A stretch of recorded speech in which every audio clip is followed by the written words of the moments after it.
Hi, today I thought we would try making different patterns with nail tools. To make it work, we will use solid gel glue to get the pattern we are aiming for. We will make 3 different patterns, so keep watching. When it comes to which color to use as a base, you can choose freely.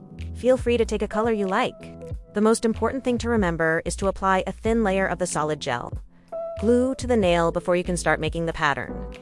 Also, feel free to remove the excess of solid gel glue before you start making the pattern. I will use a cuticle pusher to make this pattern. I want it to resemble a crocodile pattern or a fish pattern. The idea is that you should be able to use this pattern when you do any nail design with the theme of the sea. You make small notches and slowly move the cuticle pusher to the next notch. When you are satisfied, you cure.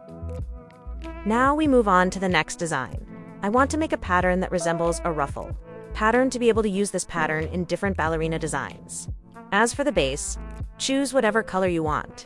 I will apply a piece in the middle of the nail and then on the upper part, and I will use a toothpick to be able to achieve the pattern I want to strive for. Cure the nail when you are done. Now we make the last pattern, and to be able to make the pattern, you need a nail art tool called 7-pin nail liner. This nail art tool is usually used when applying spider gel. Would you like to see a tutorial on how I use the 7-pin nail liner? Leave a comment in the comment section. When you are happy with the pattern, harden the nail and finish the design by applying top coat and then harden the nail again. What did you think of today's video? Please leave a comment in the comments section, and I hope you learned something. Take care and see you next time.